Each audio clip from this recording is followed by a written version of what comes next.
Hello and welcome to part 3 of this series on creating virtual choir projects.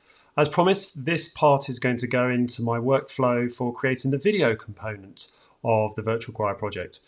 In part 2 we created the audio mix and we mixed it down or bounced it down in Logic, ready for the video which I'm about to create.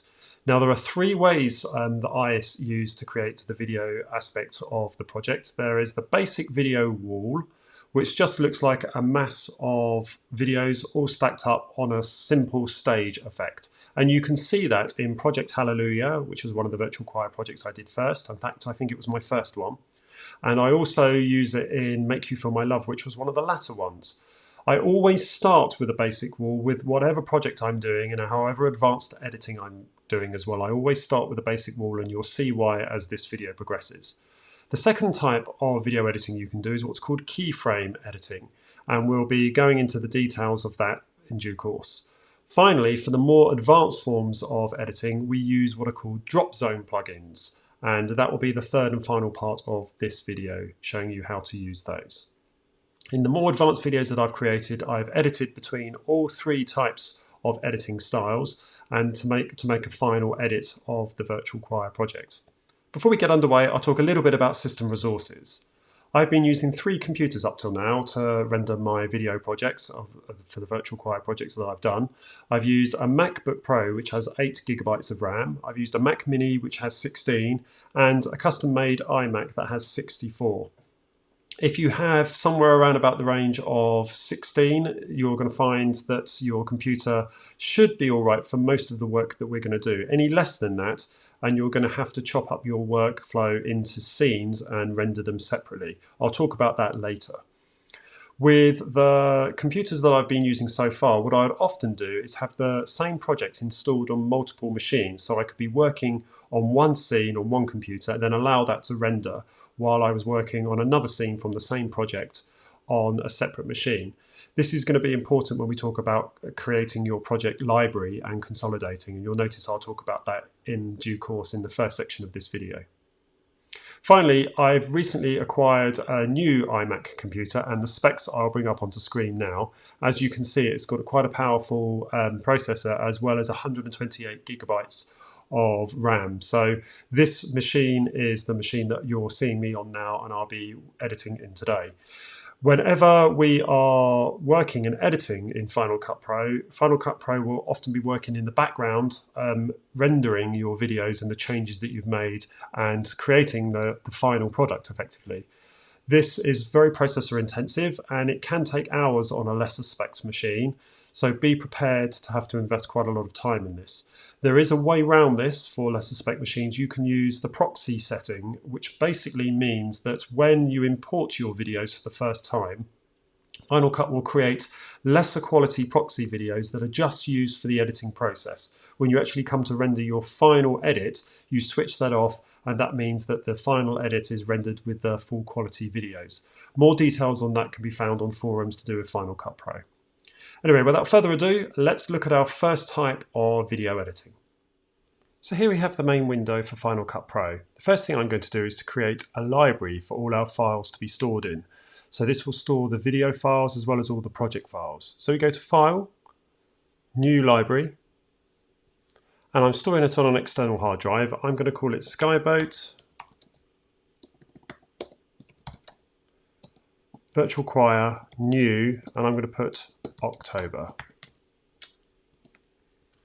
You can see that on the left hand side in the file window we've got the library and 2 folders that have appeared.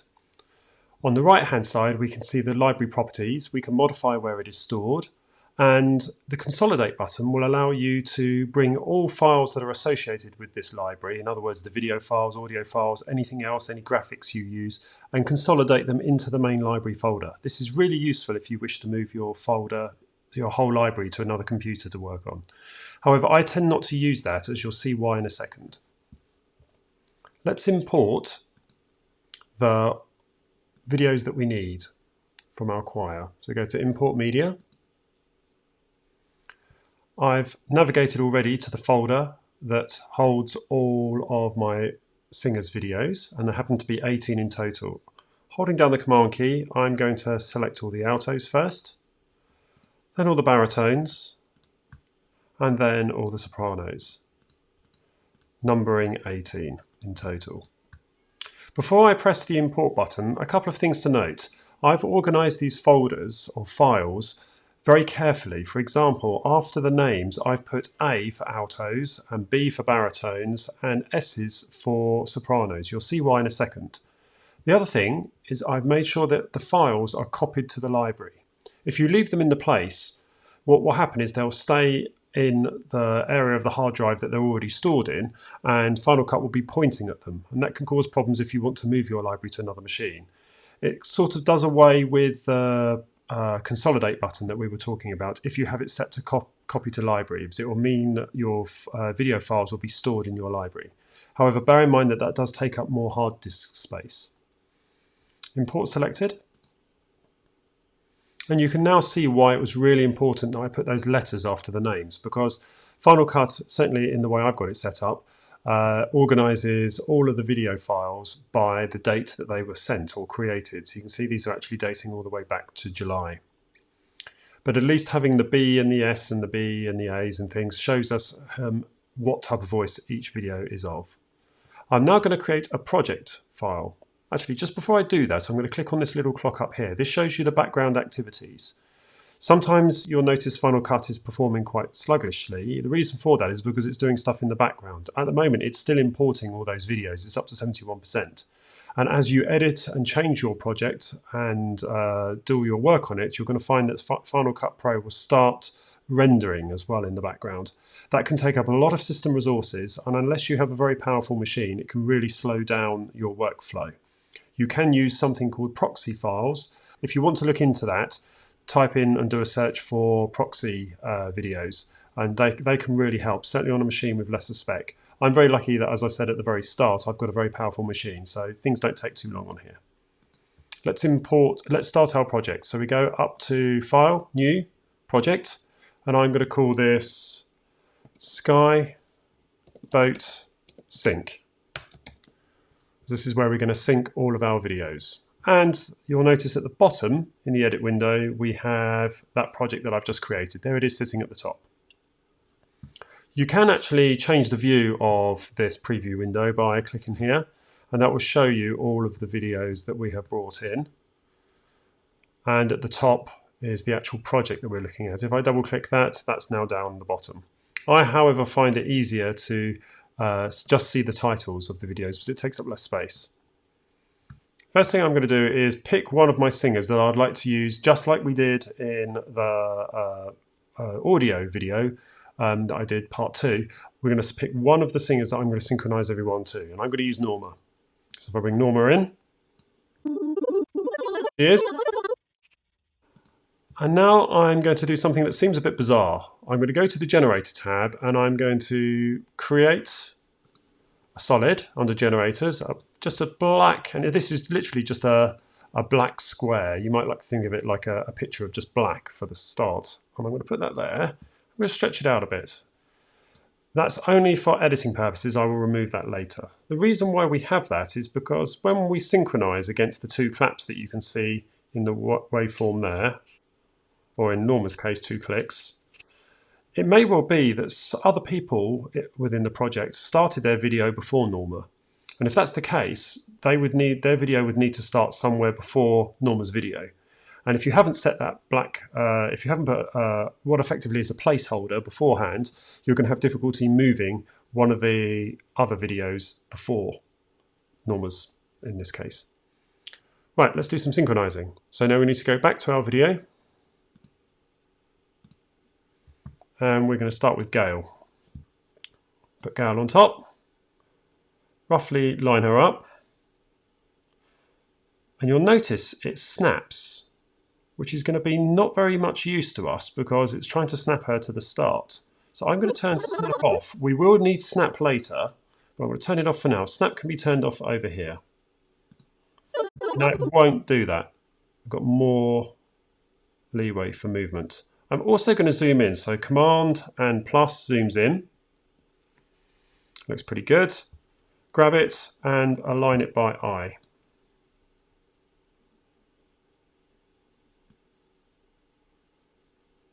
go. Now, so it's a bit easier for us to visually synchronize the clips.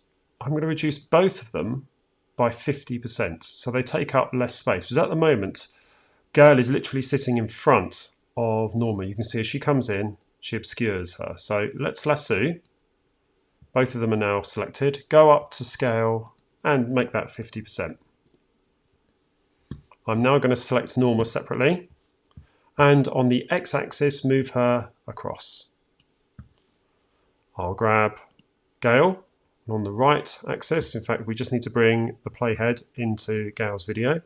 Move her on the x-axis towards the right, just so we can see them both at the same time. Doesn't matter how they're sitting, as long as we can see them both at the same time. Just makes it a bit easier.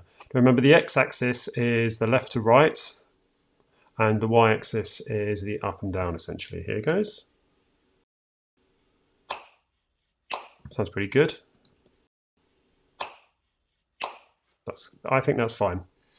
Next thing is I'm going to hit V, select Gail and hit V on my keyboard, and that will effectively turn her video off, both the audio and the visuals. I call that muting. There you go, she's disappeared. You can see she's gone sort of grey. Let's bring in Ray. We're going to reduce Ray by 50 to 50% and move him across. Line him up by sight. Right, you can hear he's slightly ahead.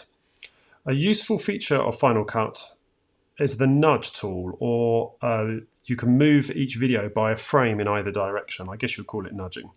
And you do that by selecting the video, and on your keypad, you press the comma key to move it slightly one frame to the left, or the full stop or period key to move it one frame to the right. You can see that in action now. There you go. So that's the comma and that's the full stop. Let's have a listen now. Still slightly ahead. Try it one more. Perfect. I am now going to hit the V key, move on to Will.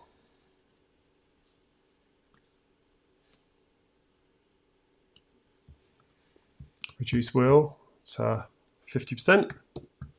Move him over so we can see. Let's see what this sounds like. Pretty cool. I'm going to move it slightly to the right. Good. Now before I go any further, you can see this is taking quite a while. I don't want to lose this work because there's no way of actually locking these in place now. So if I accidentally grab one of these or nudge one, it will go out of time again. A fail-safe to stop that from happening is to align them all to what I call a synchronization point. I'll show you how to do that now. You can see that all of the videos are starting roughly around the same time. I'm going to select all the videos that we've done so far, put the playhead at a point where all of the videos are definitely playing, let's say here, and hit Command and B, that's B for blade, and you'll notice what happens is it puts, where that playhead is, it's going to cut all the videos. Here we go. There we go. So all of the videos are now cut at that point. I can now delete this, delete this, delete this, and I'll leave that as it is for now. And you can see that they're all lining up against this point here, which means that if I turn the snap tool on, let's say, for example, I accidentally nudged Will out of alignment, like that. If I turn the snap tool on, I can easily get him back. There he is, he's back in alignment. And I don't have to worry about accidentally moving someone. Let's turn Will off and move on to the next video. I'll do a few more before I speed it up. Color by eye. Playhead in. 50%. I can also see that Ella's video is pretty dark, so I might try a quick fix on that. Wow, that's pretty cool. Let's try it the other way. Maybe one in the middle, right, okay. Let's get her synchronized to that point first. The easiest way to do that is if you click somewhere in the timeline and you press your up and down arrows, you'll notice what happens is as you press the up and down arrow, Final Cut moves to the next edit point. So you can see that's obviously picked up the edit point on the bottom video. If I press it again, it's now picked up to that edit point. So if we go back to the start, there we go. It's gone to moving up and down. You can see how it's moving between those edit points. In fact, what I will do, just to show that, I'm going to click on here and I'm going to reduce, there we go, the width of the video, so it makes it a bit easier for you to see. If I click anywhere, here's up arrow, up arrow, up arrow. So you can see it's moving to wherever the next edit point is. So I want to get to that edit point there. So down arrow, highlight LR, blade, and take that off. Now we know that she's synchronized. Right, let's try to tidy up her video a bit because it looks like her color, her obviously lighting is very different to the other videos. We're going to try using the magic wand. So with Ella selected, we're going to try balancing the color first. So the way you do that is just click that, you can see it's made her a bit lighter. And we're also going to match the color. So we're going to try to match the color off of Norma's. So what it's doing is it's taking the profile of Norma's and applying it to Ella's. Here we go. Has it made much of a difference? So let's have a look. I'd say that actually looks worse. So over up here, I'm going to turn that off. We're going to turn off match color, turn off balance color. I would say I actually prefer match color with balance color turned off. Then what I might do is lighting it by going to the color correction. That's a bit better, isn't it? We're getting a lot of digital noise, but there's not much we can do about that. It's to do with the way her setup. There we go. Good. And I'll leave that. We can now turn Ella off and move on to the next person. Bring in Val. Now, of course, the issue with zooming out like that means that we now can't see the clap anymore. Let's bring it back in so we can see it.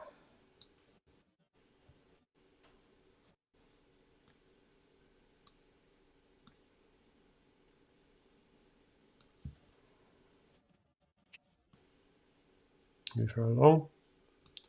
We need to reduce her size, go back to the video editing, reduce her down to 50, move her over.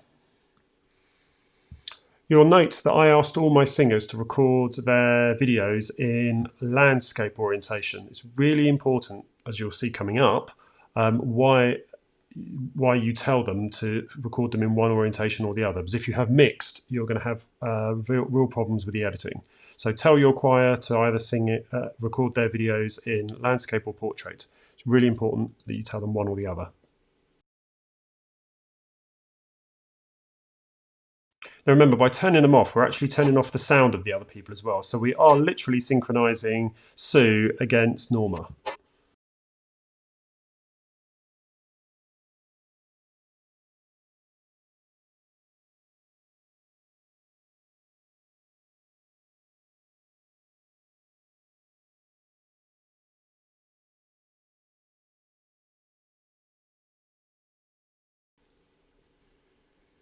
I've now synchronized all of the videos, all 17 videos against the 18th video, Norma.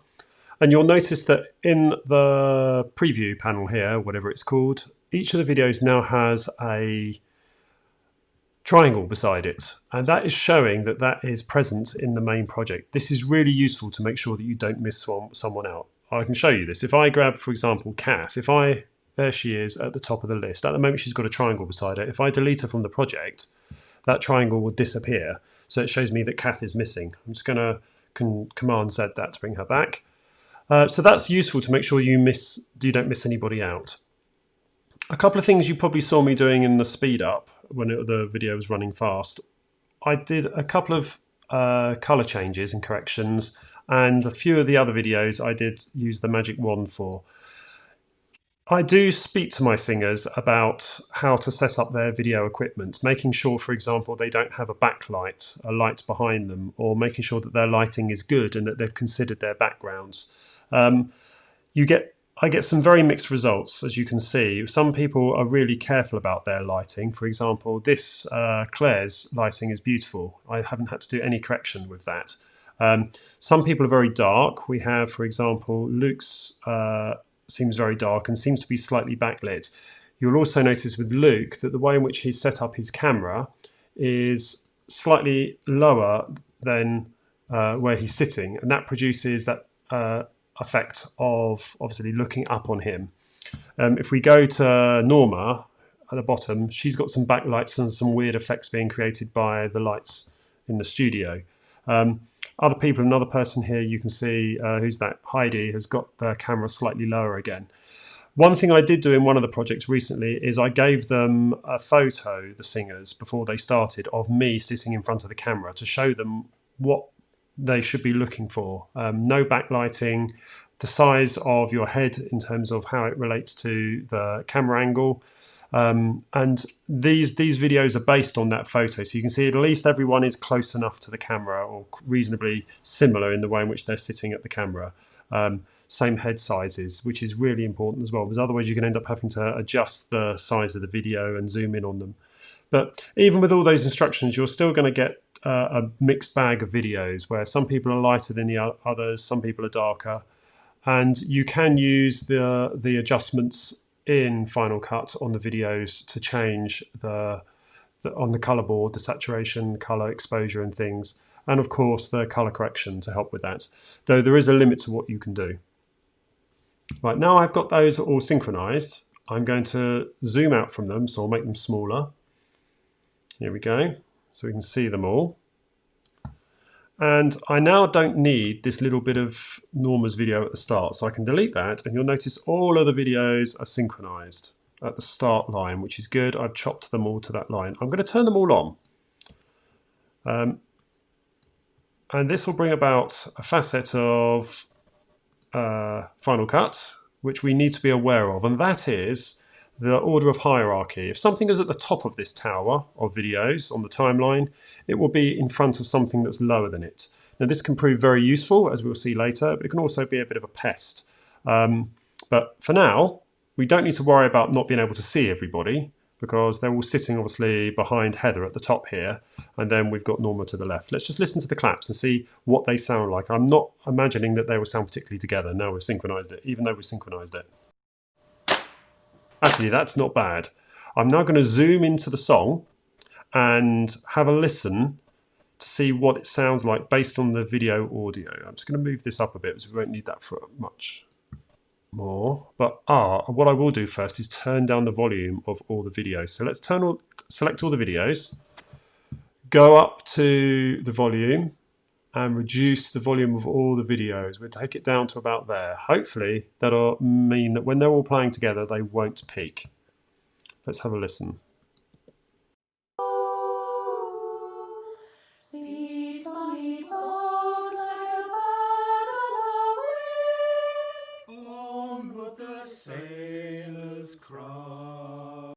Not too bad.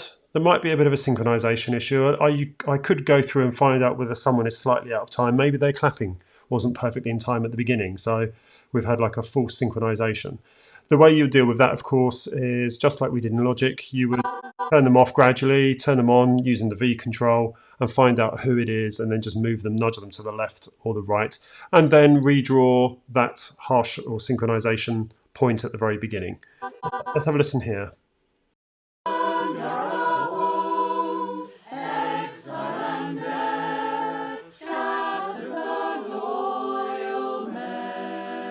Now, of course, we have to be careful here because some of those timing issues may not be as a result of synchronizing. They may be as a result of mistakes on the original recording. And you can spend your lifetime going through trying to sort these out. I'm going to leave it as it is. Bear in mind that this audio that we're hearing here is not going to be the audio that's on the final video, because we're going to import the audio that we created in part 2 of this series in Logic. And that we know is synchronized and sounding beautiful because of all the editing we did. We're only using these videos for their visuals, not for the audio. So in fact, at some stage, I'm going to turn all the audio off to these videos. But for now, I'm going to consider that to be done. We now have a project called Skyboat Sync. Sync as in synchronized, not as in going under the water. The next stage is to create a duplicate of our project. And I'm going to call this main wall. The reason for creating a duplicate is twofold. First, we want to keep a backup copy of the work we've done. So if anything goes wrong, we can always grab that project and start from at least the synchronization being correct. The next thing is remember that our three styles of editing here, doing a basic wall, doing the keyframe animation and using drop zones, are all going to be based on this first project that we've created, this synchronized project. They're always using that as a starting point. They always use that as a starting point. So it's useful to have all the videos in order and have the projects created in order. So you've got backup copies, but also you can see your workflow. So with the main wall now, we're going to need to first of all make sure that we've actually got the main wall in the editing window. And you can see at the moment, even though I've created the main wall and named it, down here it says Skyboat Sync. So in fact, I've still got that project open. I need to double click here to get the main wall open.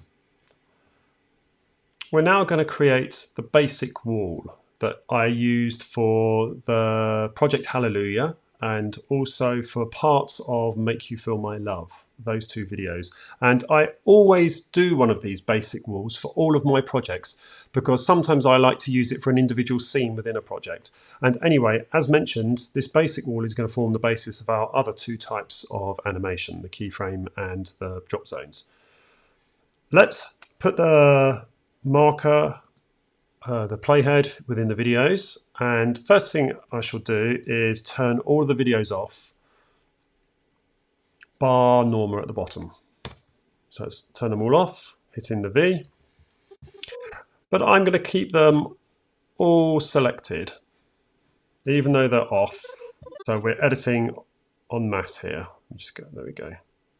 Now I know that I've got 18 videos and I've planned ahead. I've made a plan of how those videos are going to appear on screen. It looks like this. So you can see from this that the 18 videos are going to appear in 4 rows. Row 4 at the bottom, row 1 at the top. And they're going to be 5 columns. Now because it's 18, of course, I couldn't make a perfect rectangle or square. So I had to be a bit clever with the row 1. And you can see what I've done is I've put the first 3 videos in a block in the center. So the first thing to do is going to be to map out how you're going to place your videos on screen. Now with the videos selected, we can see that Norma's video is way too big. If this is the width of the screen that we have with our 1080p, we're going to need to make her a lot smaller. We need to go 5 across. So I'm going to guess that we probably want to reduce her down to 20%. So with all the videos selected, let's see what that looks like. If I click the video editing, I've got all of the videos selected. We're down to 50% at the moment. Let's take it down to 20 and see the size that she looks. I'm guessing that if I moved her over to, say, the left-hand side, like that, I'm also going to turn on the horizons. I reckon I can probably get away with that. I reckon I can probably get away with her being around about there. What I might do is just type in here, might just type in here a number, let's see, 757. Right, okay, right. Now that number, it is arbitrary. I've just typed in a nice round number that was close to where it looks right. If you remember we were about there, I've gone for -757. We can move this all around later. Now what's going to happen now is keep the playhead in there so we can see Norma, and we're going to use the view. We're going to go to 600%, so we're going to be really zoomed in. You then have to use this little red square in the box to go back to find Norma. Place it about there, and I'm going to turn on Gale.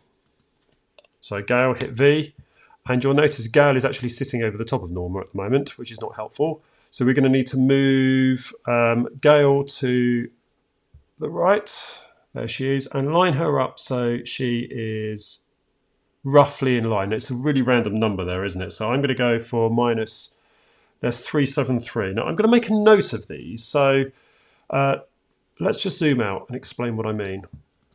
I'm going to make a note, for example, that if we click on Norma, let's just turn the sound off actually, because that's getting annoying.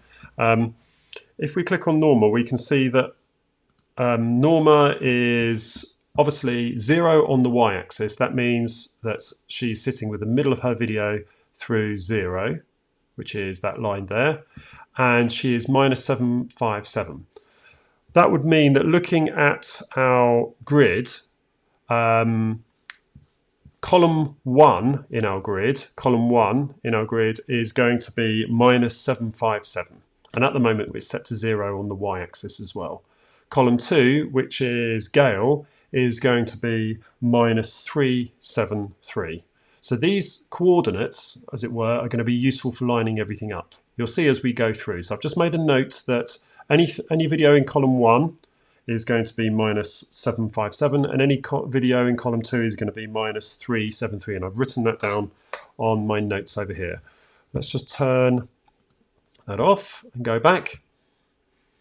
We're bringing the third video now. So third video, if I turn on, who's this? This is Ray. Ray's in the wrong position. Move him over. Of course, we need to zoom in to be able to do this properly. So let's zoom into 600. Move across. And because they're all set to Y0 equals 0 pixels, they are all lining up on the bottom. We've just got to line them up against one another. That's pretty close. What's that? That's 11. That looks good. So I make a note that column 3 is going to be 11. Let's move along. Turn on the next person. And they're going to be way off screen, so we can't see them at the moment. We're going to have to move them over. And remember, minus, just to explain that, if you're not sure how these coordinates work, the reason why they're either minus or plus is if they're this side on the x-axis, this is obviously minus, this is plus. So let's move them over.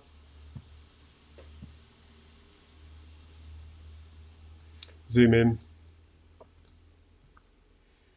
Now with this particular project, I don't mind whether two baritones are sitting together or the altos are together or the sopranos are together. If you were mindful of changing that, or you wanted to change that for arty reasons, you wanted all the baritones together, you would have to reorder them, or at this point turn the videos on and edit them into the positions you want. So for example, I don't have to go up the list. Ella, I don't have to put her here. I could put Sheila here. In fact, I might do that just to go, and actually I won't, I'll keep it simple for now. But let's just see whether he is in line and what his numbers are. So this was making sure we've got Will.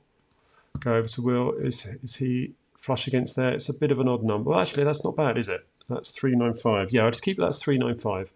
Let's make a note of that. So column 4 is going to be 395. And finally, let's turn on for this row. And now you can see with Ella, who I've just turned on now, I've done some color matching and changed the color board as well, just to bring her video up to the same sort of light. Here we go, here she is. All right, let's bring her in, line her up roughly. Here we go, and what's that? That's 779. That's a nice round number, so that looks good to me. Zoom out and have a look at that row. You can see they're all perfectly in line now. And I've made a note that column 1 is minus 757. Column 2, which is going to be Gail's column, is minus 373. Column 3 is 11. Will's row, or Will's column, which is column 4, is 395 plus 395. And Ella, you can see, is over here. She is 779. So we're going to need those figures for later. The next thing is to highlight those videos and create a compound clip. You do that by right-clicking and creating a compound clip. And I'm going to call this row 4. I'm going to have this as my bottom. In fact, let's have this as row 2. Okay. row 2. So select that and watch what happens. All of those videos are now grouped together into what looks like one video. In fact, it's a compound clip. The way these work is if you double click on this down the bottom here, you can then see all the videos that are hidden within that compound clip. There they are. They're all the videos that are hidden in that clip. Click the back arrow to take you back. So it's organized them. And the beauty of this is I can now move that whole row to where I want it to be, anywhere I like it to be. So I'm moving all the videos together. They're grouped together. Also in the preview window, you can see we now have today's date, row 2. So that's the sign for a compound clip. These are project signs and these are video signs. We now are going to turn that row off like that. And I'm going to turn on val. This is just a matter of number crunching now because these are all going to be 0. If they're not, you can set them to 0. I need to set val to, she's going to be in column 1, so that's going to be, so it looks like it's already done, minus 757. Turn on Sue, she's going to be in column 2. We're going to need to set her to minus 373, according to my figures that I wrote down, minus 373. We now need to turn on Heidi, she's going to be in 11 pixels to the center. Turn on, who's this? Sheila. She's going to be plus 393, 395, in fact, 395. That'll be to the right of the center axis.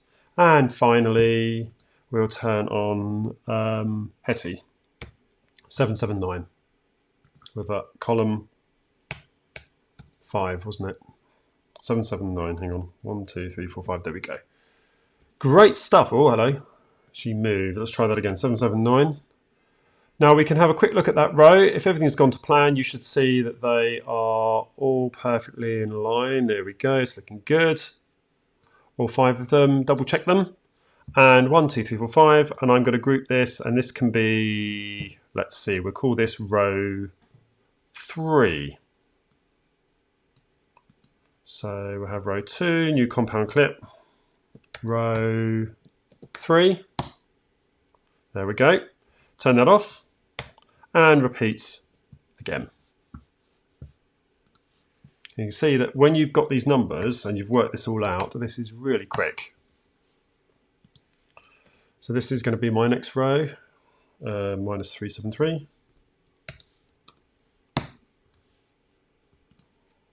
Minus, then that's 11. You could do these en masse by selecting them and working out who you want where and things, but for the purpose of what we're doing, it's easier to do it this way, I find, and just as quick. Oops, wrong one. That's going to be 779, isn't it? Right, so that'll be row 4, compound clip, row 4. And you can see these compound clips are populating in the browser as well. And finally, we have these 3 videos. This is going to be a bit of fun. In fact, let's just turn row 4 off because these are the ones that are going to feature along my top row. Just to remind you, this is going to be row 1. So those 3 that feature along the top there.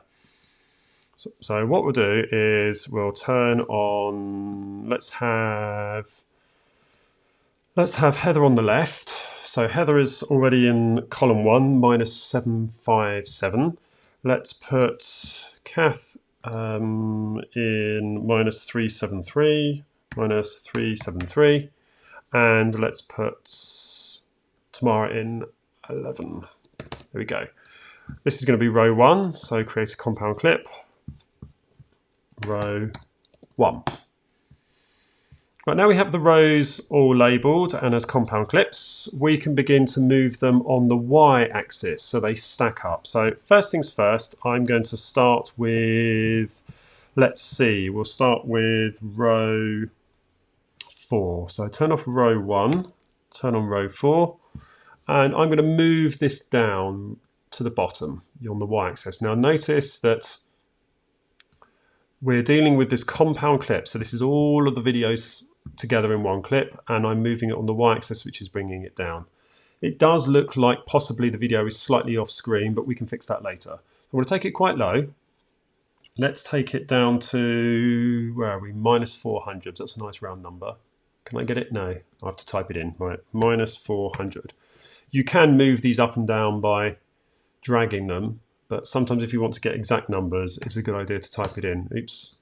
So what did I have? -0 and -400. Right. We now want to turn on row 3. Row 3, we need to bring down to roughly the right position. So let's do that using the Y.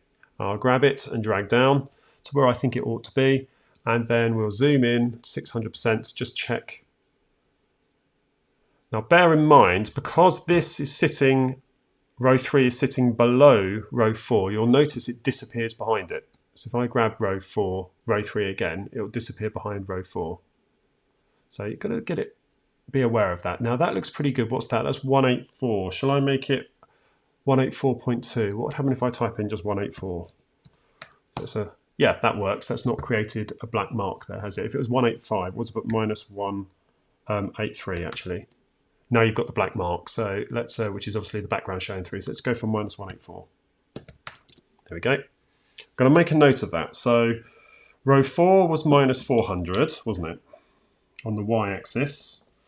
Row 3 was -184.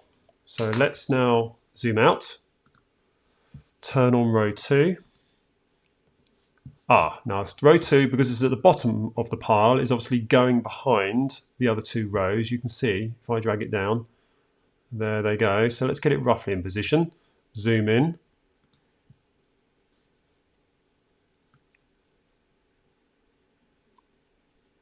There we go. So what's that? It's 31.6. Should we try 31? That actually looked like it went. Let's have a look again. 31. What happens if I type in 32? I'm looking for a light area just to make sure that so it was behind. So let's put 33. There's the black line. So we want 32. 32 looks like. So row 2 is going to be 32. Make a note of that on the y-axis. And finally, let's turn on row 1. Now row 1 is going to be off center. We'll fix that in a second. We're going to just do the y-axis first. So go in, move to the top, and move up. Bring it into roughly in the right position. What's that? That's 248. Let's try 249. Remember, we're going away from the central point, so that's going up. Yeah, that produces a gap, so 248 would be better, wouldn't it? 248. Good. So I've made a note that row 1 is 248, row 2 is 32 on the y-axis, row 3 is -184, and row 4 is -400, all on the y-axis. Now if we now move, I'm just going to zoom out a bit to 200. There we go. Because we have this issue that, in fact, to show you, that the top row is obviously not as I planned. It's in the wrong position. It's not in the middle. So I'm going to need to move it with the, make sure that row 1 is selected. I'm going to need to move it with the X on the x-axis. So let's bring it across to roughly where I think it should be. There we go. Now the next thing is to zoom in and check that that is actually in position. Slightly off center, you can see. So let's just move it. That looks right to me. What's that? Let's just check on the corners as well. 383. Let's try 383. Maybe 382. 384 then. Went the wrong way. That's good enough for this purpose, I think. Good. Right. You can see. That's interesting, isn't it? Although this video lines up on the left-hand side, on the right-hand side it doesn't. Now that must mean that the recording device that they've used isn't as standard as the other videos. So I'm going to have to clip that. The way I would do that is I need to go into row 1 and edit her video. That's one way of doing it. The other way of doing it is to edit the whole row. So the way I could do that, for example, if I grab the right and drag it across, it should. There she goes. So it's actually, what it's doing is it's cropping the whole of that row. Let's try, it's a bit under now, isn't it? 759, let's try 759. Oh, 757 then. You know, that's good. That looks good to me. So what effectively I've done is I've cropped the compound clip. If we zoom out now, this should all look good. And this is where the real fun starts, because I now have, oh, there's a little error on the side there as well, isn't there? You can see. The real fun is that we now have all of those 4 rows, but again, they could move out of position by accident. So I will create a compound clip of all of those 4 rows. So we're going to have, it's going to be like Russian dolls, compound clips within compound clips. So we're going to put, this is going to be full basic wall. And there she is. To show you how this works, we now have all of that linked together, so I can move them all now. There we go. And I can move them, so let's get that central. Okay, we can't get it central, but that's probably because it's slightly too big. Maybe my calculations were wrong. Let's reduce that all to 95%. That's looking better already. Now I'm just going to use the central point to line up. That looks good. I can see that there's a slight problem with this video here, so I'm going to crop left. Oops. Till that disappears. Do you know what? That's good enough for me. That's looking good now. I'm also going to move it all up, the y-axis to the top, to create some space at the bottom. It's all looking good. And you can see how important it was to adjust the brightness of some of the videos, just to get them all looking similar. So that's the next stage. We have now got our main wall built, and again, if you've got a computer with low resources, it will be a good idea to allow it to render now, because you can see that in the background here it's paused and mine is going up quite fast. But that's the beauty of having so much RAM. I've got on this machine, as I think I said, I've got 128 gigabytes of RAM, so a lot of RAM, which is why that's moving so fast. For a lesser machine, if you've only got 16 or worse, 8, it could take hours for that to move across. But I would leave that running and come back to it before we build the environment that the choir is going to sing in. Now, for a basic effect, I like to create a stage. You could put a photo behind. You could put a photo and drop a photo in underneath here. There's nothing to stop you from doing that. If you have bought some backgrounds, like I have, and I'll show you these again later, you could put a background behind it. For example, I bought these backgrounds. Let's try, that's quite nice, isn't it? Let's drag that underneath, and you'll notice that when it's going, there we go. Just drag it out for the full length of the video. You can already begin to build that up. So you've got a background behind it. You could put a photo, anything you like. And this has obviously got various parameters that we can change. If I go into the parameters, you can change the color, the star clusters and how they behave, star speed, the scale of birth, the colors. You can do what you like, basically. If I bring this in, for example, make some red stars. Looks pretty vulgar, doesn't it? The lights. Right, those stars look awful now. Let's go for more of a, go for blue. Which I might go for the yellow spectrum. There we go, that's quite nice. And the streaks that appear.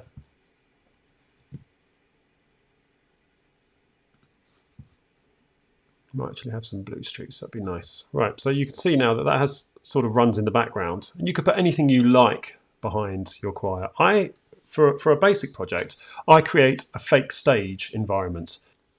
To create the reflective floor, I'm going to use row 4. I'm going to drag it in, drop it at the bottom. Now, because it's sitting underneath the main wall, you can see it's sitting behind. We also have the problem that it's at 100%. As you can see, it's too wide. So we need to reduce it to 95% scale, just like we did with the main wall. So I selected row 4, 95.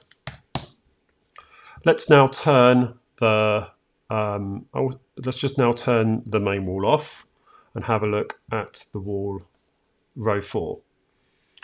I'm going to grab a mask. You can find the masks in this tab, which is the effects. Go down to masks. You want a gradated mask. Drop it on to, drag it and drop it onto row 4. And you'll notice the mask is now in play. We just need to flip it around. I'm going to put that there and flip the top. Oops. There you go. Put that there and flip the top around. There's the mask, and we want the top of the video to disappear like that. That looks pretty good. Just get that. And the next thing is to transform this row so it's upside down and backwards. The way to do that is to go to here and click the transform tool, grab the anchor point at the top and bring it down, and you can see it's flipping it. Now we actually want it to look slightly squashed, as it would be in a reflection. There we go, it's looking pretty good. And click done. I'm now going to turn the main wall back on, V, grab row 4, we don't need the effects open anymore, and using the Y-axis bring it down. Here it is. Line it up so it's pretty close. I like to leave a slight gap this time, and we're also going to move it so it's aligned perfectly. And of course we should really go in and look at this at 600% to check that it's right. Looks good enough. Looks good. Right. Now the next thing is, it looks a bit like a floor, but oh, we've got this edge along here again, haven't we? Let's just fix that. So I'm going to have to, no, I wonder, am I going to have to think backwards here because I flipped it? Which edge am I cropping? Am I cropping the left? Yes, I am. That's good. So it's still working in that regard. There we go. That looks good. Right, what was it? 11, I might try 12. It's fine. Right. I might move it up. How about minus 10? Oops, wrong one. Wrong axis. Minus 388. 388. Minus 386. That's more like it. Maybe 387. 387. We'll see. 386. Right. It's looking like a floor, but not quite, because I want to turn down the opacity. What that will do is it will show the black background. If I grab the row 4, turn down the opacity, there we go. Now it's looking more like a floor. Turn it down too much. I'm going to set it to about there. That's looking really good. The final job for the basic wall is to import the audio. So we're going to go to import media, and the audio, I think I have it sitting on my desktop actually. Let's have a quick look, see. Yep. And that's now sitting in here in our preview browser. Where? I don't know, let's have a look. There it is. Grab the audio, drag it down. I am going to turn off the audio to row 4. Let's just zoom in so we can see what I'm doing. That's more like it. I'm going to turn off the audio to row 4 because we don't need to hear that. And we're going to try to synchronize this audio. Now, as far as I remember, there's 2 bars of introduction before the choir come in. Let's just have a listen. Have a quick listen. Right, that's obviously from the videos, but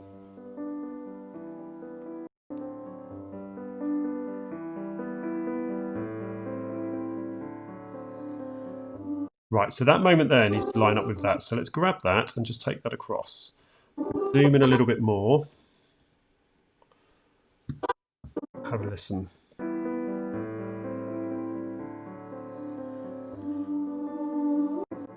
Right, using the full stop key to move it across. Still out, but this is not the best audio to synchronize to because we actually want to hear them singing, because singing words that we can hear distinguish whether it's together. Let's try here.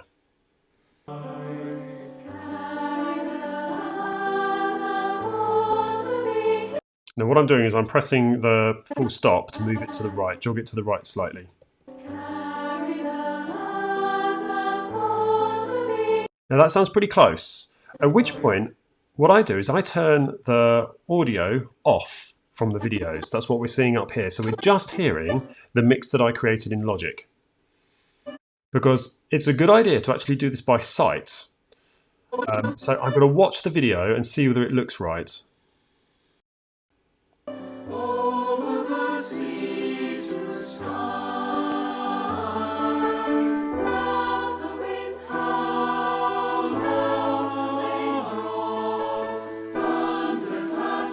I'm happy with that. So we've now turned and muted the audio by dragging it down on the main video. There it is, turning it down because we don't want to hear that. Also on the reflected floor, which is row 4. And all we're now hearing is the audio from the mix that we made in Logic. I'm going to now move back to the beginning and I'm going to synchronize everybody to the start of the audio. Make sure Snap is on. Over there. And place the playhead in the timeline, press the down arrow until it lines up with the start there. We then want to highlight, hold down Shift, and we are going to Command B. And that's going to make a nice sync points there. So I can now delete that, and I can delete that, and everything is now synchronized. There we go. If we watch the video from the start, I think we may notice something odd. Yes, we get to see their clap. Of course, we don't want to do that. So I'm going to do the final touches. I will decide where I want the video to start. I'm thinking that what it might be nice to do is actually have the video fade in. So let's see how we would do that. Probably the easiest thing to do is to make a compound clip of the row 4, the reflected floor, and the basic wall. So I'm going to do that first. So this is going to be basic wall with floor. There we go. Because now we're adjusting everything together. That's good. Let's work out where we want it to fade in. Or then. I'm going to bring it in about here. So what I'll do is grab that and move it to about there. Now you can see why this black placeholder has become really useful, as it allows us to move things around without worrying about other things changing position. I'm going to go over here and grab a transition. On the transition menu, I want a fade, a dissolve. So going to the dissolve, drag that into the middle there, and let's see what that looks like.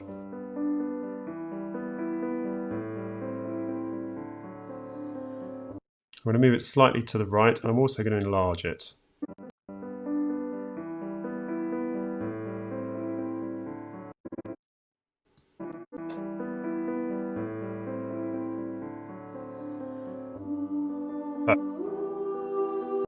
That's what I'm looking for. I'm now going to go to the end of the video and just check the end of the video. Let's have a quick look. Now I happen to know that it looks like some of the audio ran on from our mix, so we're going to need to get rid of that. That was an error when I bounced the audio down, so that's not something that should be there. There we go, let's get rid of that. So the audio clearly finishes and then the video finishes. Let's see what happens.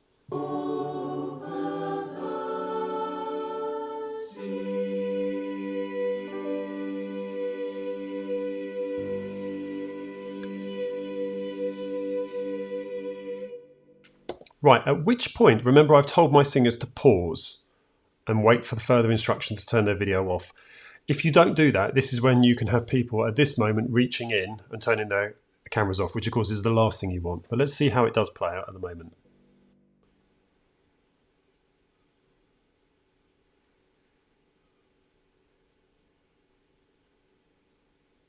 Oh, nice glass of wine going on there. Excellent. Right. So what we'll do is we'll do a fade here. I'm going to bring that in to about there and put another placeholder at the end. I'm going to grab a solid, black, put a cross dissolve between, enlarge it, probably take it to about there. Let's see what that looks like.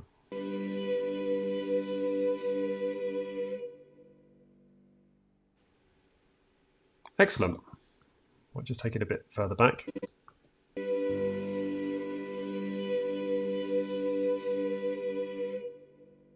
I like that. And that gives us some play out time as well. Okay, so that's the basic wall done. You would then put your credits at the end. You could put some credits in. You could put some titles at the start. And essentially, that's all I did for Project Hallelujah, my first virtual choir. I also, with all of my subsequent projects, as I've already mentioned, I would have done a basic wall to start with, as I would have used it for at least one scene within the project where you have the wall. And as already mentioned, you're going to need to have that basic wall created to do the other style, the next level of virtual choir video editing, which is the keyframe animation. And to a certain extent, you're going to need the basic wall for Dropzones as well. For the second type of video choir editing, the next level up, we're going to be looking at keyframe editing or keyframe animation. And I've just prepared another copy of the main wall, and I've done that by cloning, as we've done before, duplicating the project, and I've called it Keyframe Scenes. So with that open, the other thing I have done is I've made sure that I've got all of the videos stretched to the left. So I've got rid of the fade in that you saw me do a few minutes ago and the fade out at the very end of the piece. In fact, if we look at the end of the piece, you'll see that I've stretched it right out again. So that will allow us, if I turn the volume up of the basic wall, the compound clip, we can see, there they are, the two claps at the beginning. And if I dragged in row 1, for example, the claps line up. If I drag in row 3, the claps line up. Now, I'm not going to need those for now. That was just to double check that everything lined up. So I did that by just dragging, making sure that that is open as full as it can be. We don't need that sound because we know we've got the proper sound that we made in the second video. For keyframe editing, this is a little bit like automation in Logic. Automation in Logic is where you can automate the volume. So as the audio is playing, the volume is going up and down on a curve. It's very similar to keyframes in Final Cut Pro. Let's see how it works. I'm going to try to create animation where we fade into the middle, maybe the middle 9 people. I think I'll do it at the point of the song where it goes into the minor key for the first time. So let's have a listen and see if we can find that. There it is. So I'm going to hit a marker. The way I'll do that is I'm going to place a marker in the basic floor. So as we get to that point, I'm going to hit M on my keyboard.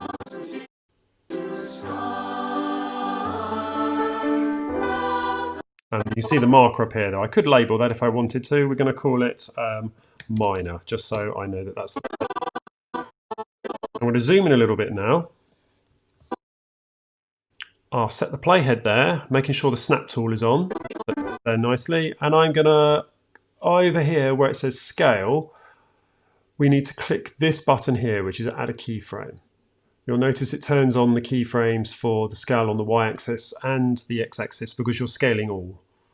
If you scaled on just one of these axes, it would skew the picture and distort it. I'm also going to put the keyframe on for the position. So we want it to start zooming in, and where do we want it to finish?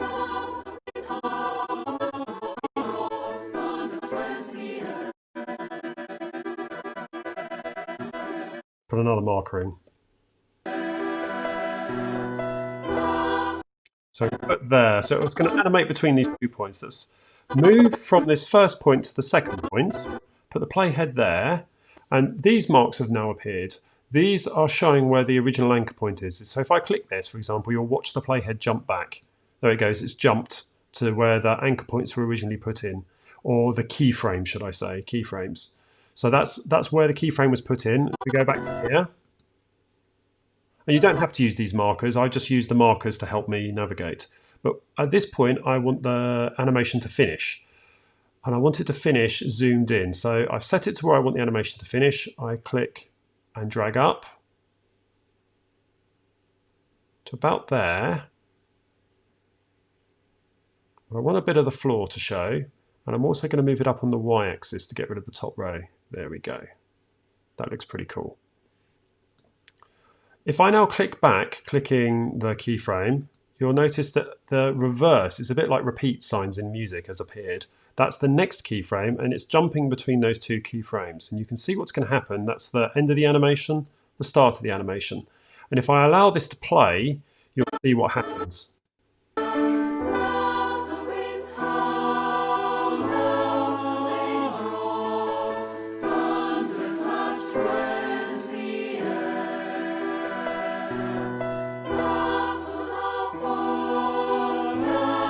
So that's how the keyframes are working. You can see it's moving as we're going through that area between the first keyframe and the second keyframe. You can see everything changing up here, just like it does in Logic when you auto. So that's my first scene. Let's do a slightly more complicated animation. I'm going to find another point where I'd like to focus on row 1, because row 1 has just disappeared. So we're going to focus on row 1 for a bit. Let's find a nice point to do that. Somewhere around here. I'm going to put another marker in by hitting the M button. Let's get the video playing, and I hit M at the right point. Right there. So that's going to be my next scene. I'm going to zoom out and drop the compound clip of row 1 over the top, so it synchronizes. Turn the sound off because we don't want that. And I will go to that second marker. With row 1 selected, I'm holding down Command and hitting B, and that will cut. We don't need that. We want what effectively to happen. We want this row to take over from the main video wall. So I'm going to cut here as well and turn this off, this section off. So let's just see what effect that has.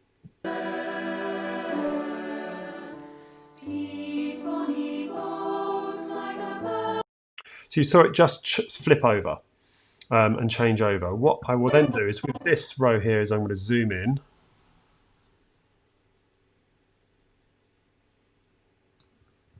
And move it over. Who should we start with? Let's start with the left-hand side. So that's going to be my starting point. So now let's see what that looks like. We jump between those two scenes.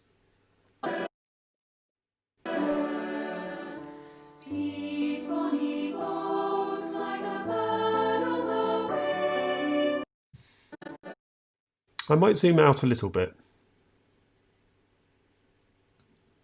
We've lost the floor because, of course, this is the top row, but I think it's still fine. Let's start there, and I'm going to put in a keyframe here.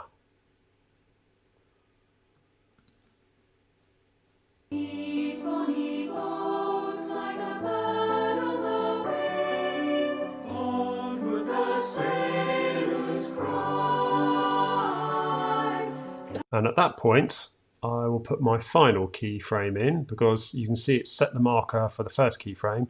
Let's drag it across to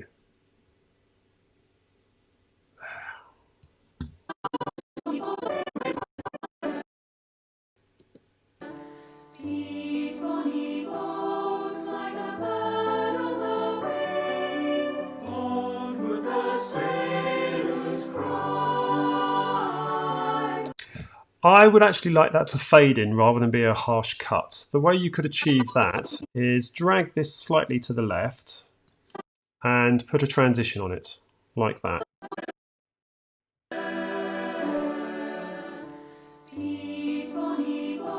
Of course, you notice probably what happened in the background. The other video just disappeared. So we might actually want to put a transition between those two as well. Zoom in and move it to the right position. Just before I play it, I can see that it's rendering. And that's because we've done some quite complicated animations now. So it's having to work everything out and render the video. You can see it's going across pretty quick.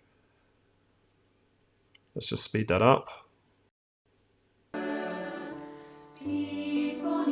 That's nice. I like that fade. So what effectively is happening here is I've got one region of one video that is transitioning to a muted version of itself. So of course that's effectively switching it off gradually. And this second row, I chopped to exactly the right point, synchronized it at the beginning, but chopped to exactly the right point. And I've animated it using keyframes, and I've done a transition fade in. Let's see what we want to do next. Right, clearly that's the end of the phrase. So I'm going to chop that there. If I turn this on at this point, we're going to end up with a video underneath it, which we don't probably want. We probably want, what about another sweep? Let's do, oh yeah, let's go back to the main wall, I think, actually. So blade, and this side of the cut I'm going to turn back on. It's going to end up with a harsh cut, but let's just see what it looks like.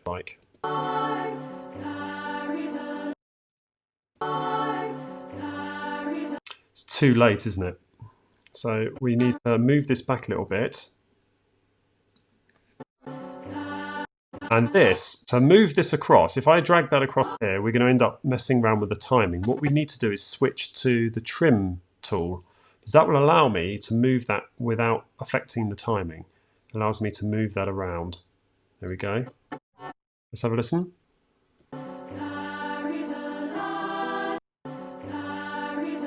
That works for me. I think what I'll do now is at this point I'm going to start pulling back out to the main wall. So we'll select this video, put in an anchor point, a new anchor point there, a new keyframe. I keep calling them anchor points, sorry, keyframe there. And we're just going to arbitrarily put another keyframe there and reduce that back down to 100% at this point. Grabbing it, reducing it to 100. I might just type in 100 actually. And reset that to 0. So that means that during this section, it'll pull back. Now that looks and sounds good, but I think it's too late. I think the animation ends too late. Should we have a listen?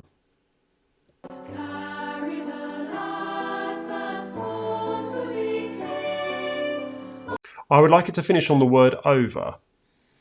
Now, thankfully, you can easily edit your keyframes by right-clicking on the video, show video animation, and you can see that's where we put those markers in. There's one there, and there's one here. So I could stretch that to the right. Looks like it with a waveform out there, doesn't it? Let's have a listen.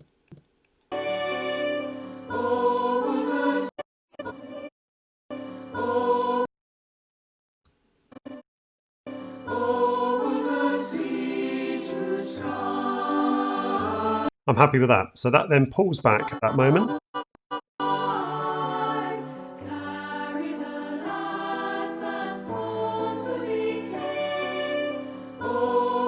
So far, if we zoom out a bit, we've got the main wall, it pulls in,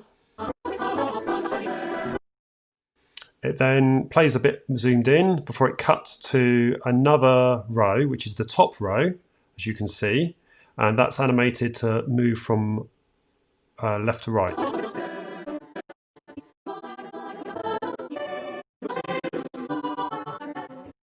And then we cut back to the main wall and we gradually pull out. At which point I'm going to do one final form of animation using keyframes, which is where you get a bit of perspective. So let's have a look at that. I'm going to work out where I want it by putting a marker in.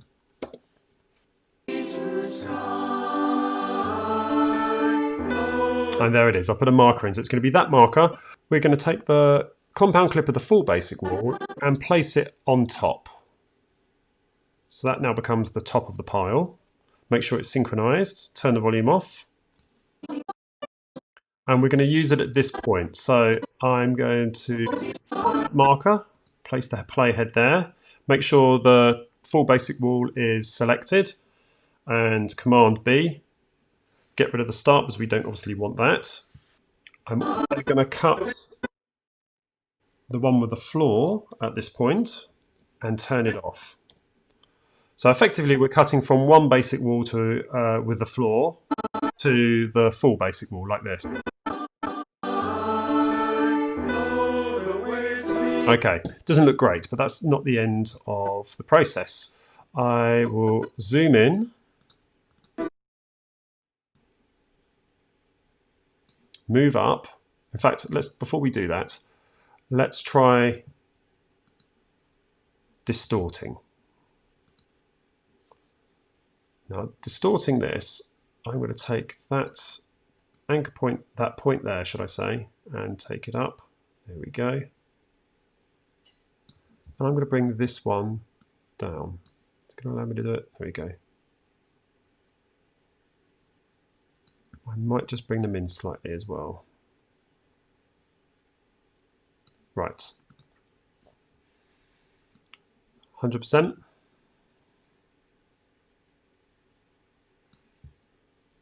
Move it up slightly, just to get my starting point. Move it slightly. Where's the start? Move it up slightly more, actually. There we go. So get where I want it to start. So that's this new wall, this new scene, and now we have our starting point of this scene. We're going to put in the keyframes. So put keyframe and keyframe there. So we've got keyframes for the scale all and keyframes for the position. Work out where we want the animation to finish. Let's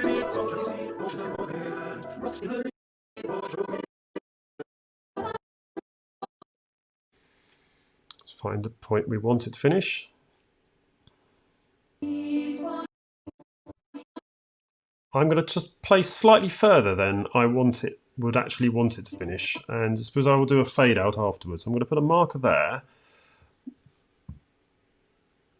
and I'm going to drag the video. Now, as we've got those anchor points at the start, I'm going to set the finishing point, but I'm just going to make a note on screen roughly where the video is at that point. So I'm just going to make a note that the video is along that line there.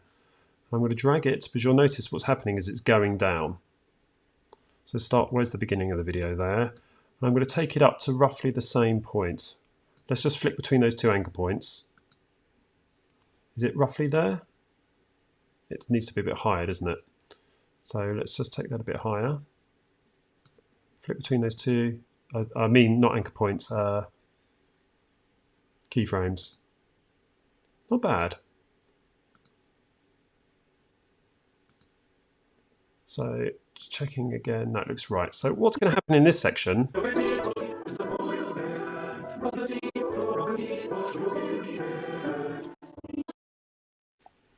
Okay, let's watch that.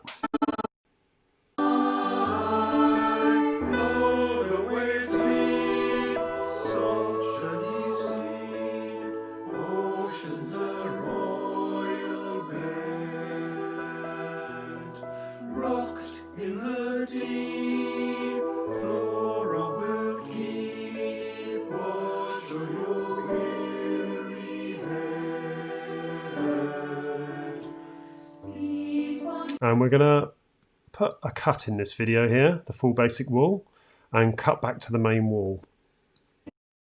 We'll do that by doing that and that. Get rid of that and turn this on. Put a cross dissolve there, and I'm going to put a cross dissolve here. Now this is going to cause a bit of an issue because there's nothing for it to dissolve to. So it's put a dissolve at the beginning as well. We can delete that because we don't actually want that. We want it to be a harsh cut.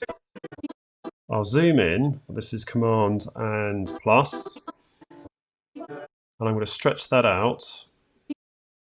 And stretch that out and move those into position. Just wait for it to render. Right, let's see what that looks like. Okay, so we've got some basic animations there, 3 types of basic animations, and of course you could do any manner of animations with keyframes. If you're using a machine with lesser spec than mine, in other words you've got less RAM, what I'd recommend is each of these scenes you render as a separate video.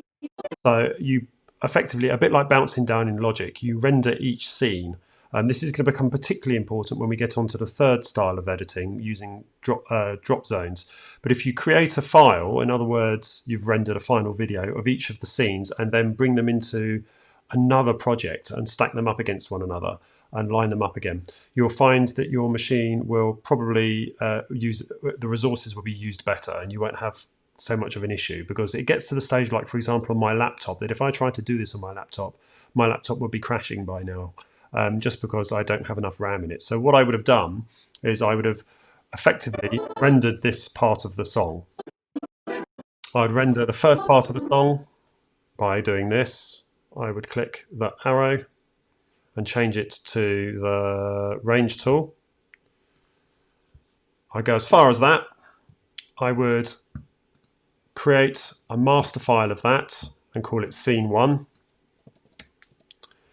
Click next. You can see it's quite a big file already. You can see all the spec. I would then do another selection which overlaps with this and render that. And then when I've got all of the scenes done, I would combine them again in a new project. That's the way I've certainly done it on a laptop, and if you've got minimal resources, that can be a way of doing it. But you can see from this section that there's quite a lot of scope for using these keyframes, from zooming in and out. If I just turn the sound off so it doesn't become so much of a distraction. From zooming in and out that we had, where was that? Right at the start. We then have, at this stage, we had a cut to the top row, which then moved from towards the left. We faded actually, didn't we, between those two with the transition. And we then cut back to the main wall, but it was zoomed in and it zoomed out again using keyframes. And then we cut to another version of the full basic wall that I had used the transform tool on. And we animated it moving diagonally across. There it is. We then had a nice fade back to the main wall. So there's just some ideas with keyframes. Remember, we said earlier that the hierarchy, the way it reads clips, what's placed in front of what, is really important and useful at this point, because we were able to put row 1 above the basic wall and cut to it because it's sitting above, it's sitting in front. And that's where that feature of Final Cut Pro is really useful. For the final part of the video, we're going to look at Dropzones. Now, Dropzones, as you'll see, are effectively plugins that I've purchased from other sites, third-party sites. And the reason why they're called Dropzones is you literally drop your videos into these zones that are pre-assigned in the template. You'll need to download a series of Dropzones or plugins from a site of your choosing. The ones that I use are Motion VFX has some good drop zones for choir walls or for video walls, as does this particular site, Pixel Film Studios. This is really good as well, and you can see the ones that I have already ordered. If we go back to View All, and I'll show you where you can find them.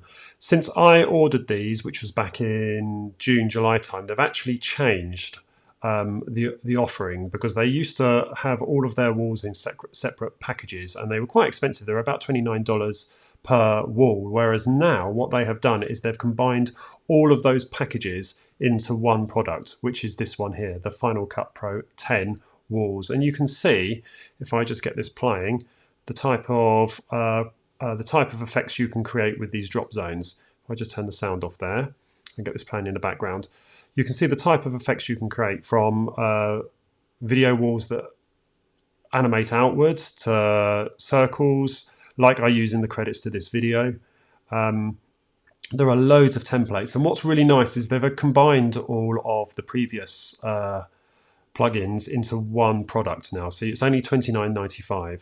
You download this, you pay for it, you download it, and you install it, and then it will appear as either a generator or it will appear as a titles, depending on what product you are using within Final Cut Pro. So that's the first type of wall that I use, or the drop zones that I use. The other type is from Motion VFX, and these were quite expensive. These were $79 when I bought them. These have less functionality, but they're much easier to use. So you can see the type of effects you can have with that particular product. And again, you'd need to purchase it and install it on your machine. To show you how Dropzones work, I'm going to create another copy of our original synchronized video now, or project. Now, we don't need the keyframe one anymore. We can just use the synchronized one. So let's create a duplicate of that, and I'm going to call this Dropzones. Open it.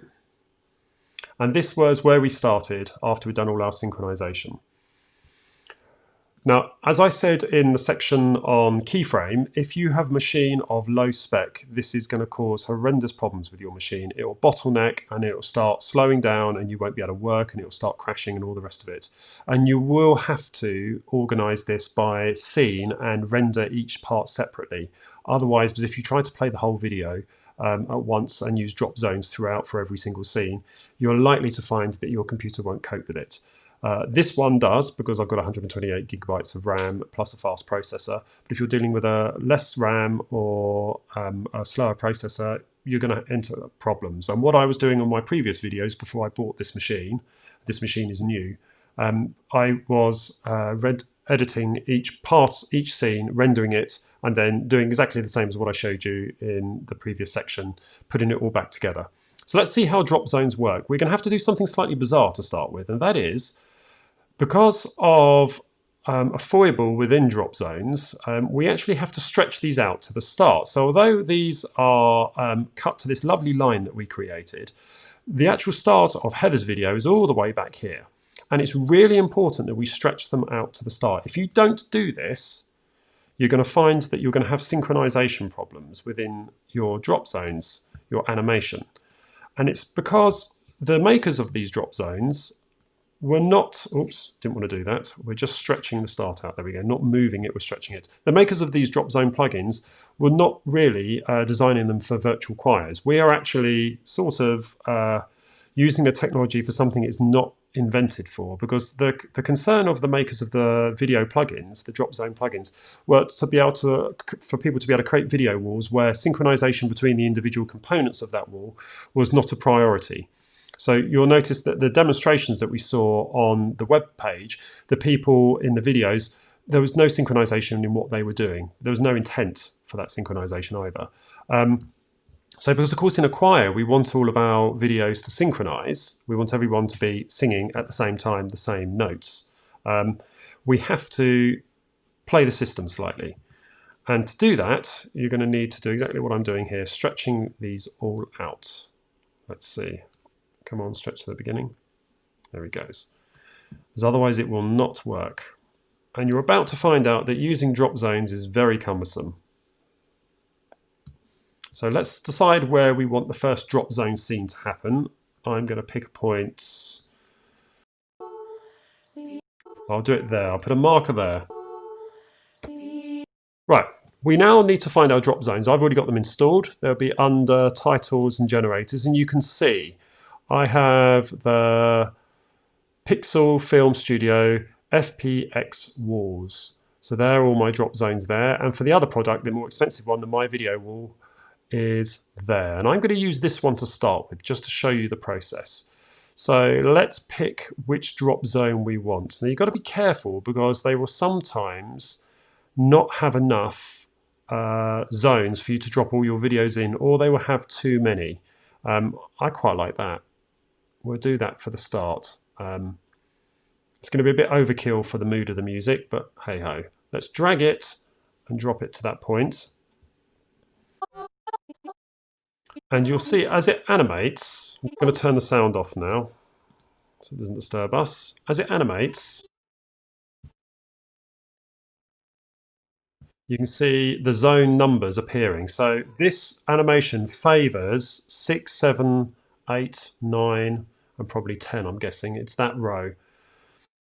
So I'm just going to start filling the drop zones from there. So the way we do this is we need to take the playhead to the back. And I'm just going to put the playhead to the back there. So that's where we're going to want to put all the zones in, put all the videos in. And it was 6, 7, and 8. So I'm going to find that's drop zone 1, drop zone 2, 3, as this 4, 5, 6. If I touch this, I will click this arrow for drop zone 6, and I will put Heather in that drop zone. And what you have to do is, after you've clicked it, your arrow will turn into this little hand, and you need to synchronize it exactly with the start of the drop zone. Get this wrong and it won't synchronize correctly. So click and then click apply. And you can see what's happened in the preview window up here. She is now in drop zone 6. Drop zone 7, let's put Kath. There she is. And drop zone 8, we'll put Tamara. And drop zone 9, we'll put, it's got to be exactly on the line, exactly at the starting point. Drop zone 10. There we go.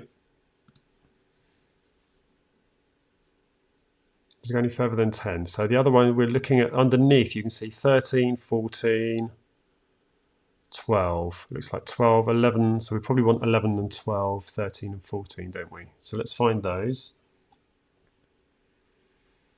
I'm just going to do this randomly now. I'll just pick random people. So let's put in Justin.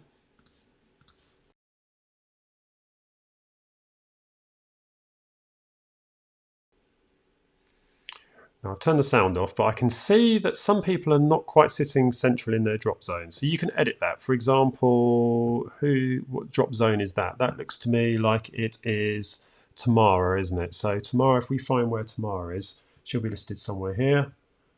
There she is. And we'll move her slightly on the x-axis. There we go. That looks better. So you can move people up. You can, if they're too small, you can zoom in.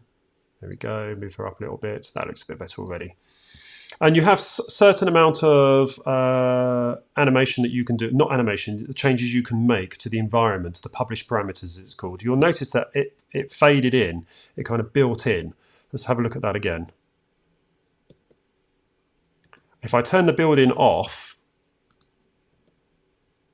it just appears. So it's a bit like a transition. Now, personally, I don't like the shine at the top, so we can turn that off. We can turn the shine off here. Shine, is it here? I can't remember. Let's just play with these. There we go. So you can see the effect that's having. You can turn the blur off if you don't like the blur. So you watch the edges, you get the vignetting around the edge, just as you would with a camera lens. And you can set the radius and range of the vignetting. There you go, pulling it further in. So that will then change the mood of your video. If I turn that all off, you can get an idea of what it would look like without. So let's turn that off. Let's turn vignetting range. I think we turn it. There we go. And I'm going to turn blur off. And we can turn the shine off as well at the top. So that produces a more natural look. And again, you can turn the build out off as well. So that's one drop zone. That's from the My Wall package. And of course, you've got loads of options here. If I set up another one very quickly, just to show you the type of things you can do.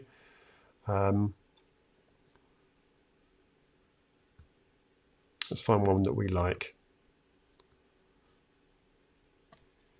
Again, this is a bit over the top, but you can see the type of effect that's going to have with our videos. Is there the spinning one?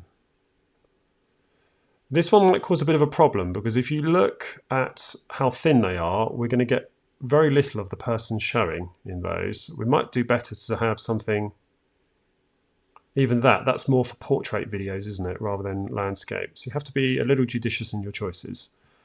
I'm going to go for, what's the one we just had? We had that one. Let's try.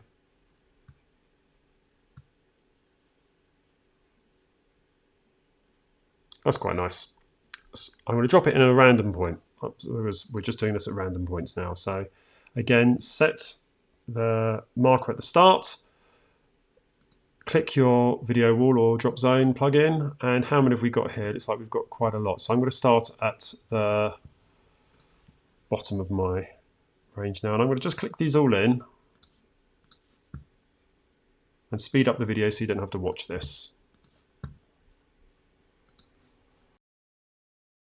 Generally speaking, when I'm mapping out and planning a video, what I do is I make sure that everyone features at least once or twice in the scene throughout the video, so they at least appear in one scene, so you don't end up favouring one row of people over another just because they're placed in an easy place to reach in the group of videos.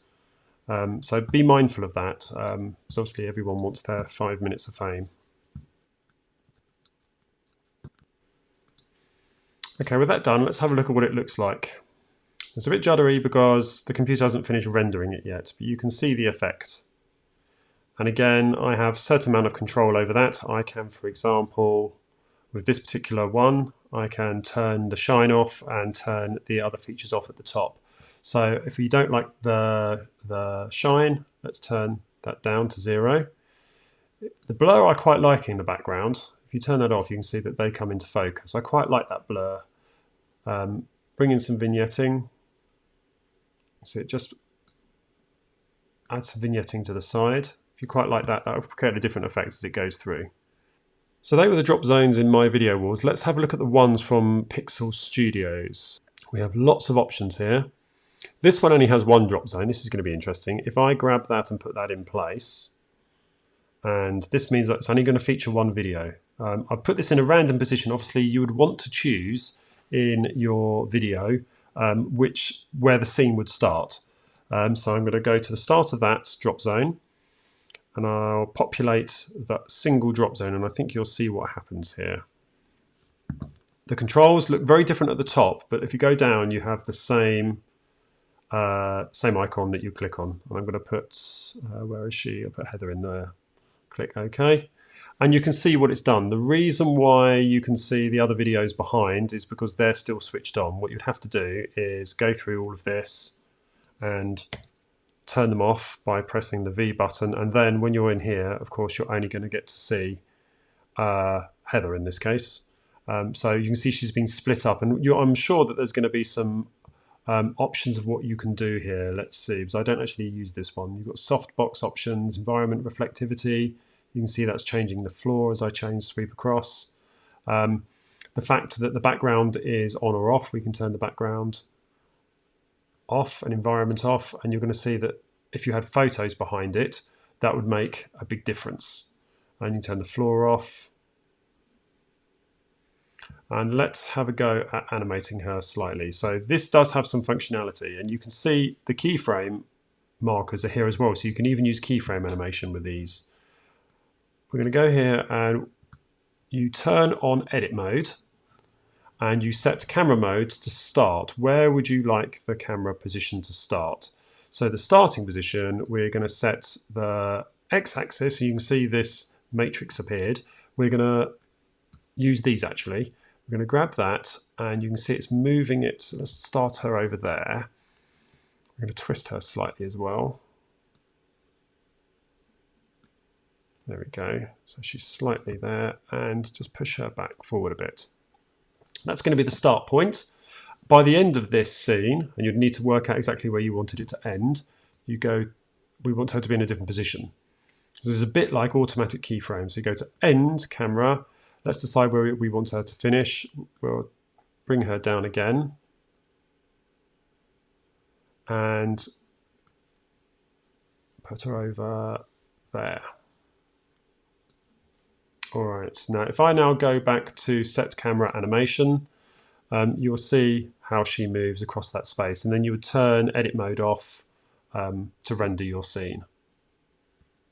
We might use this one actually. Now this has got 33 drop zones. This is what I use for the animation to the start of this video series. So let's see what it looks like. At the moment, it does absolutely nothing. And you can see that we have 33 drop zones to fill. This is going to be a problem when we've only got 18 videos.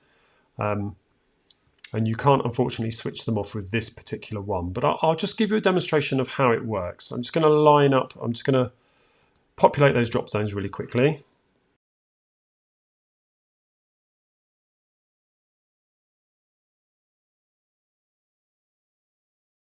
I've now filled all the drop zones, and as you can see, the issue here is that because of the shape of the drop zones in this particular video wall, it's not favouring our landscape setting of the videos. I could theoretically reduce all of these down. Let's have a look, for example, at one of the drop zones at the front.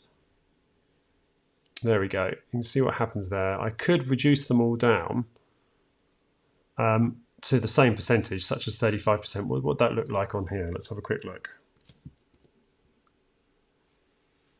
That might be one solution. There we go. That sort of works. It makes a narrower ring.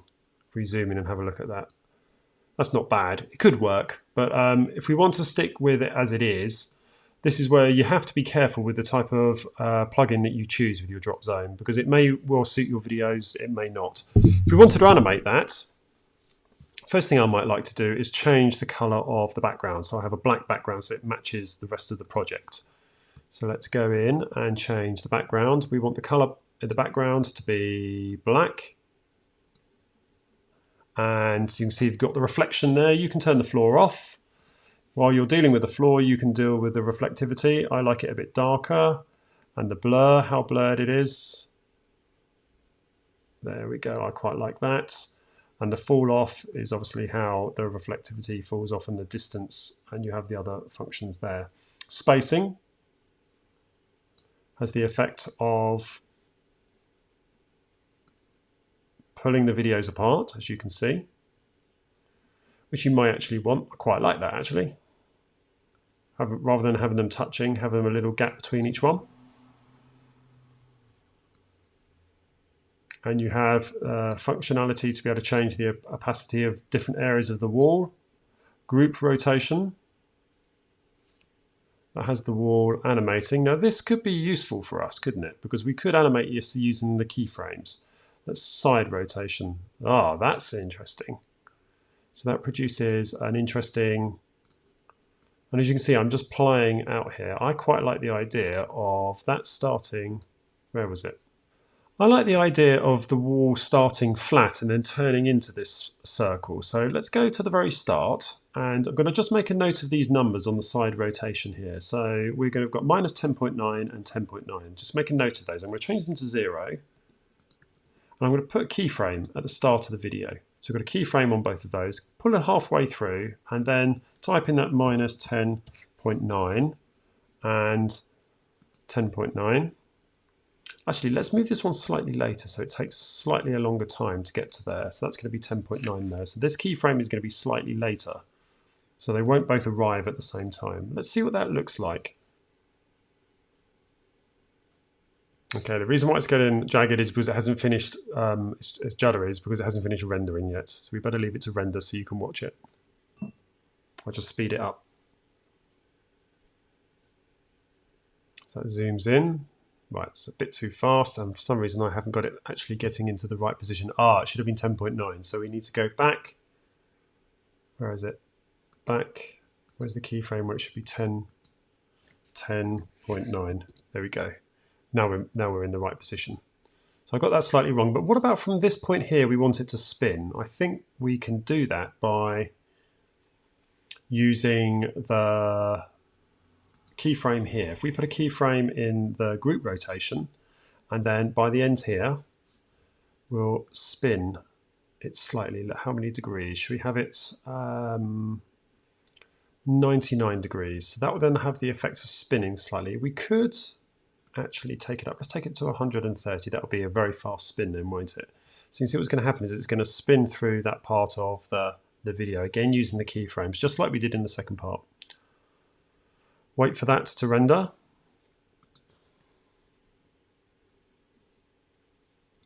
You can see how the rendering is doing because this dotted line is showing you the bit that's yet to be rendered. And every time I move or try to edit, what happens is Final Cut pauses the rendering. For example, if I start moving, it will go into pause mode as it has just done. So it's sometimes advisable to just leave it. Okay, let's watch it back.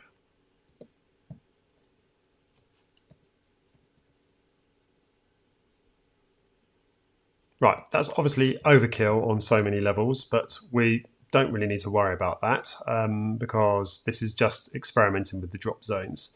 But it kind of works, doesn't it? What you'll probably want to do is stretch this drop zone out so it's longer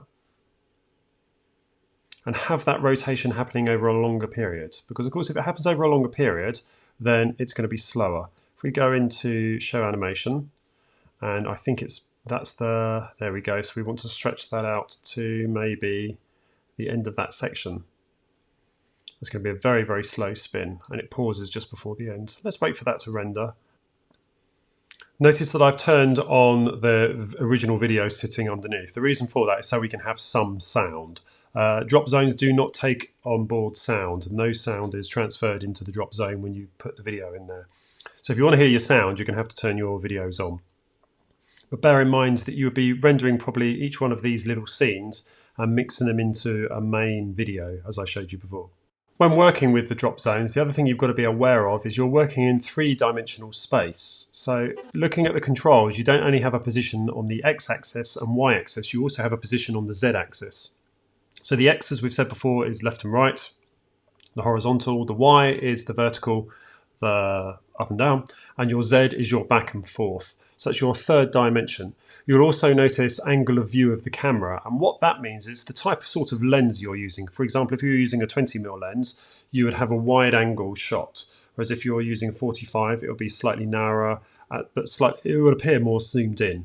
And if you're using obviously a higher powered lens, it's an even narrower field of view. So there are other things you can adjust. This seems to have rendered now, so let's see what it looks like.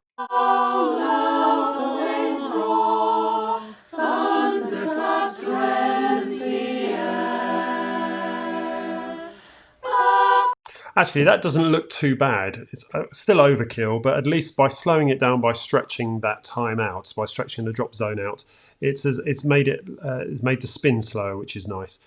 Again, this was an arbitrary choice over where I placed this drop zone. If I was doing this in reality, I'd pick where I was going to put the drop zones very carefully. Let's do one more to finish off.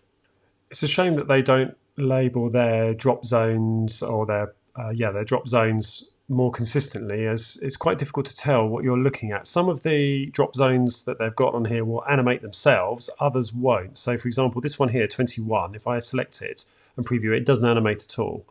Whereas other drop zones will actually self-animate and already have animation built in. Let's have a play with this one though anyway. Drop it in randomly, and I'm just going to spend a few seconds populating all those drop zones. So here goes.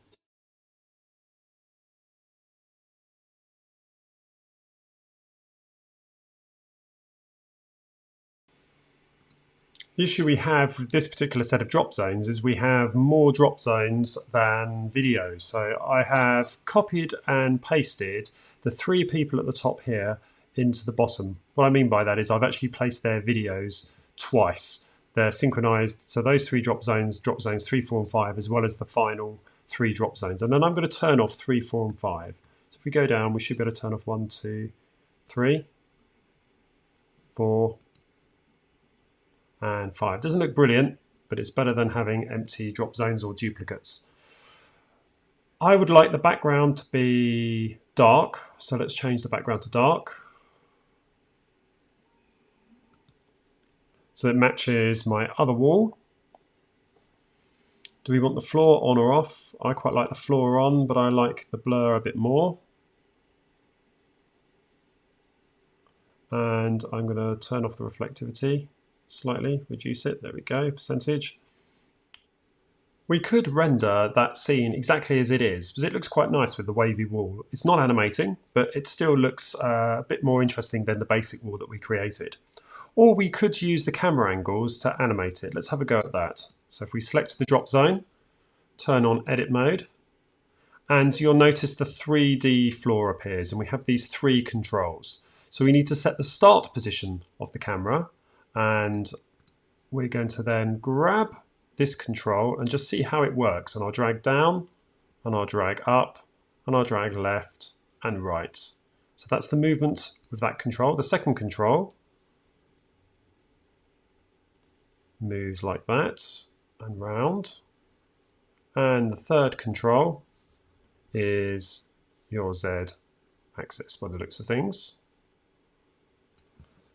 Let's reset all of that. So we're all reset. And we're going to set our start position. So I quite like the idea of the start position being slightly angled up, but quite close. So we'll change the camera angle. And we'll move it over to that position. We then go to set camera end, and we're going to do a very similar thing, but moving it outwards and pulling the camera back. Move it outwards a bit more. Downwards. There we go. If we now set it back to camera animation, and we can then see what the effect would be as it zooms across. If I turn off edit mode, we then need to wait for it to render. Here it goes.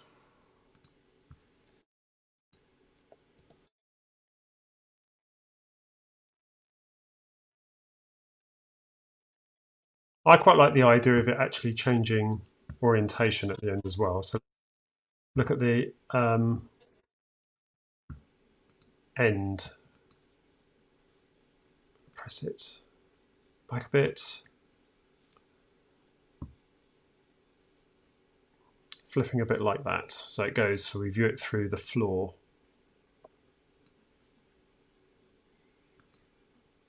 Let's see what difference that makes.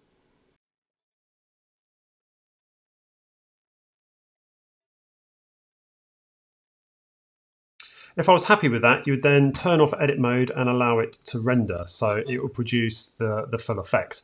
You may have to turn off the floor with this one because we actually go through the floor as the animation happens, but we can experiment with that in a second. And here is that final scene. Let's watch it.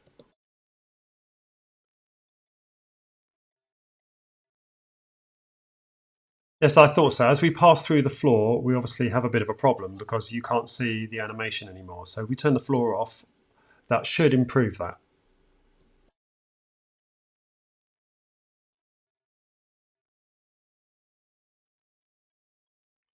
Again, that's pretty extreme, but it gives you a sense of what you can do.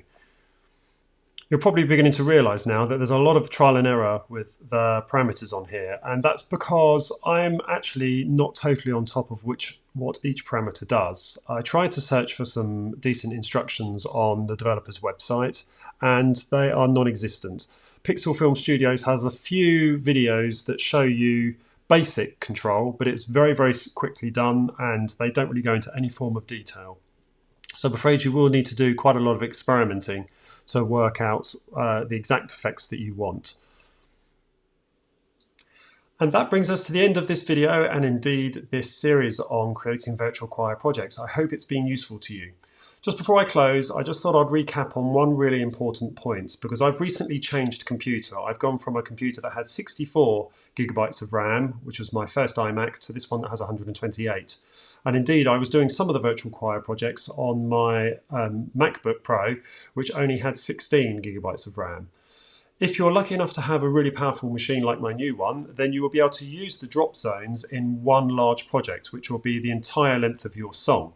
So you'll be able to put the drop zones in at the start of a scene and put an end to the scene and then put another drop zone in for another scene, or use any of the forms of animation, keyframe animation that I have shown you. If you're using a lesser machine with a less RAM, like for example my laptop, when I was doing it on my laptop, I had to render each scene separately and then realign them in a new project. So for example, I would use a drop zone for one scene. I'd render that scene into a new video. I'll then sort out my next scene, render that into a new video, and then you compile all the videos lining them up. And as you can guess, it's quite an arduous process, but I'm afraid that's the nature of the beast.